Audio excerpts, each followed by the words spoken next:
উঠাইলে ও ভাই যারা বছর নামাজ পড়ছে না, টুপি নাই, বালেহার মাথার বাদ দিয়ে আল্লাহু আকবার, কত বড় নামাজি।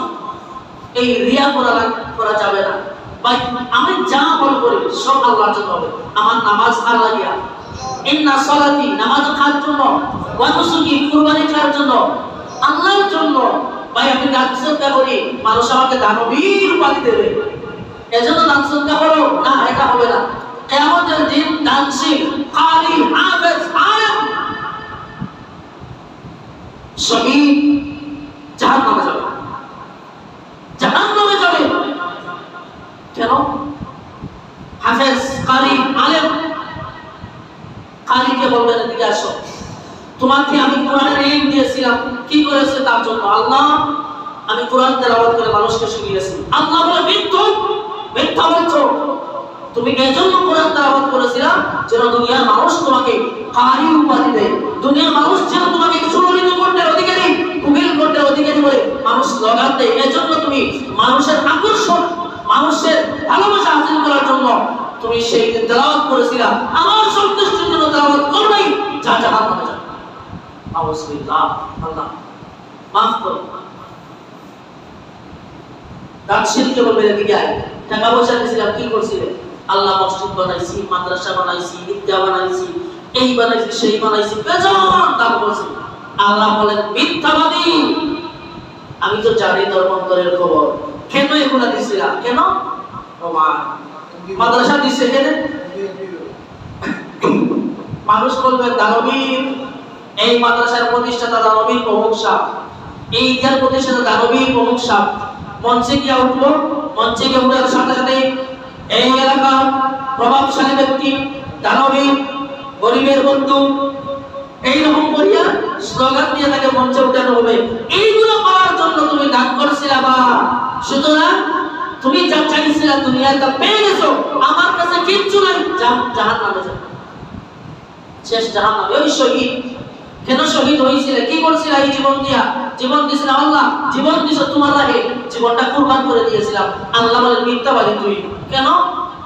তুমি যুদ্ধের ময়দানে গিয়া লড়াকু সৈনিকের মতো যুদ্ধ করেছিলা, যাতে দুনিয়ার মানুষ তোমাকে বীর বলে, যাতে তুমি দুনিয়ার জমিনের মধ্যে জীবনটা দিয়ে আসছিলা যুদ্ধের ময়দানে, এজন্য যাতে দুনিয়ার মানুষ তোমার মৃত্যুর পরে তোমাকে বীর শ্রেষ্ঠ উপাধি দেয়, বীর বিক্রম উপাধি দেয়, বীর হিসাবে তোমাকে দুনিয়ার মানুষ স্মরণ করে।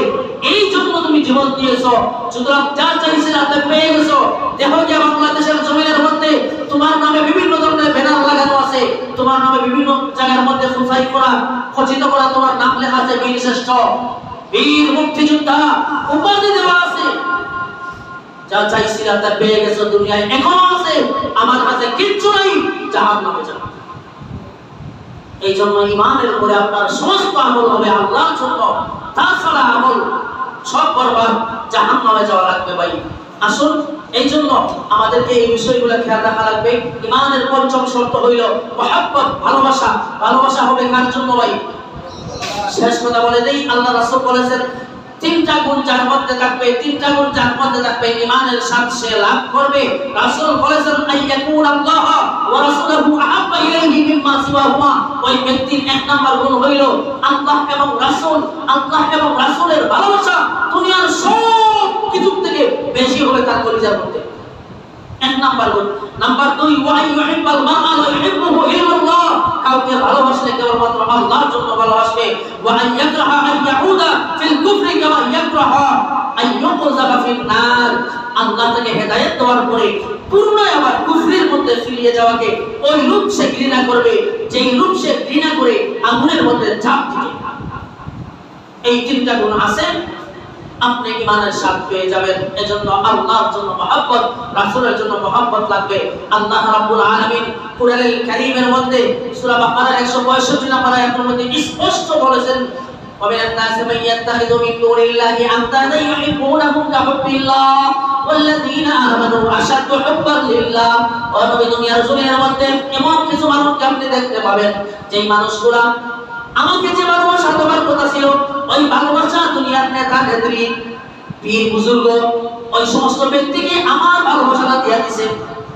কথা বুঝুন, মানে আল্লাহ যেই ভালোবাসা দেওয়া দরকার এই ভালোবাসা দিছে আরে তার নেতারে নেত্রীরে তার পীর দিয়ে হুজুর করে, অথচ আসাদ্দ হুব্বাল্লিল্লাহ ইমানের তার কলিজার মধ্যে সবচেয়ে বেশি ভালোবাসা কার থাকে বেশি?